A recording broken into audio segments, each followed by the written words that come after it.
Hello everyone, Ember here, and welcome back to a new video. In this one I'm going to be taking a look at some Origin Form Dialga Vstar deck lists for post-rotation. So for those of you who need a bit of a recap on Dialga Vstar, or maybe you joined in the Scarlet and Violet era, this is a 208 HP V-Star Metal type Pokemon, so pretty decent stats across the board, although weakness to fire is a bit problematic admittedly because, Charizard is a thing, and Charizard may be Dark type, but Charizard plays Fire Energy, and thus can play stuff like Entei, which is definitely going to be, a bit of a thorn in your side, especially. I will go over some stuff later on the video that could act as a counter to Entei, for those of you who are interested. However, weakness to fire is definitely something to bear in mind when looking at this card. But what are the big reasons to actually play Dialga V-Star? So the major strengths are that he's a big 1-hit KO machine with Metal Blast, starting at 40 base, does 40 more for each metal energy attached to Dialga V-Star. And the extra turn provided by Star Chronos is huge. So for 5 energy, it does 220 damage, and you get to take another turn. So why this is a pretty good attack overall, especially nowadays, is there's a lot of relevant, big basic EX Pokemon and less V-Stars and VMAX kicking around. So Star Chronos can actually KO a lot of relevant Pokemon, like Iron Valiant. I know Chempal's a bit of a weird one because you're already hitting for weakness, but it is an example. You could also KO Raging Bolt with a maximum belt and other modifiers, which we will talk about, so they are an option. And if they ever modify their HP with Ancient Capsules, that's fine because you could play Lost Vacuum and then potentially do something disgusting where you Star Chronos into one of these. Then you get an extra turn. You Star Vacuum, not Star Vacuum, but you play a Vacuum. They lose their tool. They go 2 prize cards, and then you can KO something else for another 2 prize cards with Metal Blast. So, just something devious that you can think about doing.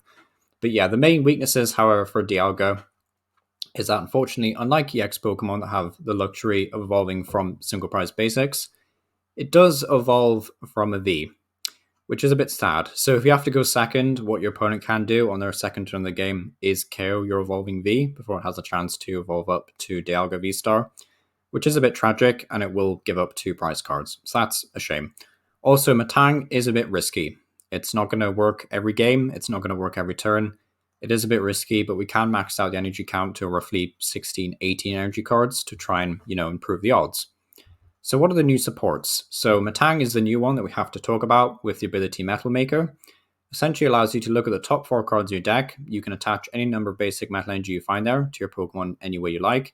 Then you shuffle the other cards that were not energy, and you put those cards on the bottom of your deck. So you're never discarding resources, which is nice, and you are also just putting those resources on the bottom of your deck. So you can't lose them to mill effects, essentially, but still. Metal Maker, decent ability, and can be used to get Dialga V-Star up and running. We also have Buddy Poffin, which will find your Beldums, which is nice. Can also find Scyther, which is quite important because Scyther can evolve into Scizor EX, an upcoming Metal type Pokemon. It's pretty cool. And it can also evolve into Scizor from Obsidian Flames, which we'll talk more about later on in the video. So yeah, Buddy Poffin, pretty cool. Also, Cryptomaniac's Deciphering. Search your deck for up to 2 cards, shuffle your deck, and then put those cards on top of it. Essentially, you'll just be using this to find metal energy, so you can guarantee at least 2 attachments per turn with a Metang. Because that's pretty good, and it allows to store Chronos even sooner. We also have Maximum Belt, which isn't the ace spec you have to play. You could play Prime Catcher if you really wanted to, just as an extra Gust effect and Switch effect all in one. However, Maximum Belt will allow you to hit higher numbers quicker, which is quite relevant sometimes, and it will allow you to KO stuff like Raging Bolt or Roaring Moon. So, do consider Maximum Belt overall as a good ace spec. So looking at this first list here, it's pretty interesting. We do have a Rotom V-Star for that early game draw power because the deck overall is a bit light on draw power. So you would run the risk of bricking perhaps. You do play quite tanky Pokemon though, so bricking shouldn't be too much of an issue. You will have at least some time to get set up. And you do have stuff like Ultra Balls and Buddy Poffin. I do think Lumineon is probably necessary in these decks, and Lumineon is in the next list they're about to take a look at. But still, I do think Lumineon over Rotom might be just a better choice overall, but still, Rotom V is nice to just draw 3 cards. Also got Iron Hands in here, which is a little bit risky, because you do have to find your one-off lightning energy. But if you can, then you can use Ampere very much, if you really want to, which will be doing that 120 damage and give you an extra prize, which is nice.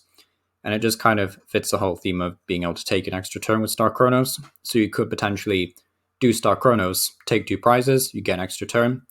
You could charge up an Iron Hands, switch into it potentially, and then KO something with Iron Hands for an extra prize. So that's kind of crazy if you can pull that off. But it is an option, and it is something possible that you can do with this deck.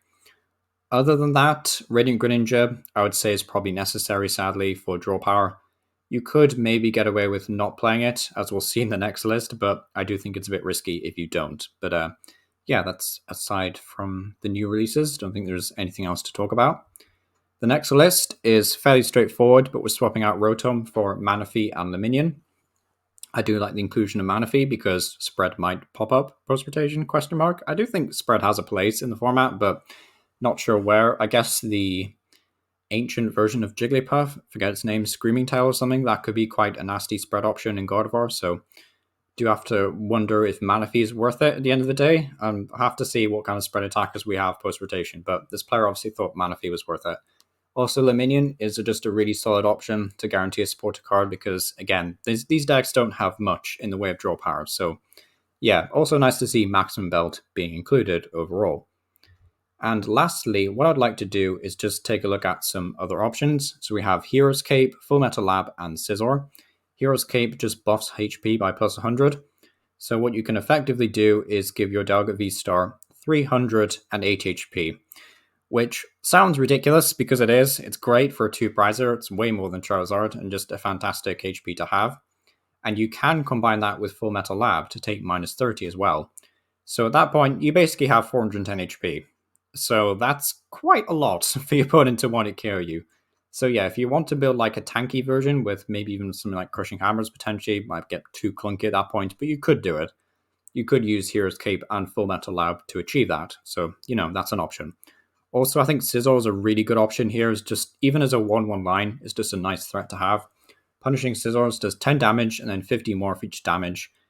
50 more damage, for each of your opponent's Pokemon in play that has an ability. So just really nice against stuff like Entei and Charizard, which both have abilities. Also just really nice against other single prize decks that will want to take advantage of the fact that you're a 2-prizer. And, just having a single prizer to deal with other single prizers is handy and nice to have. On top of this, there is a Scyther from 151. I believe it's the only Scyther in Standard that actually has 70 HP. So you could use Buddy Puffin if you want to find those Scythers. But yeah, thank you for watching. It's a different kind of video. Just wanted to do a quick roundup of what Dialga Vstar could look like post-rotation and if it's going to be any good. So yeah, thank you for watching.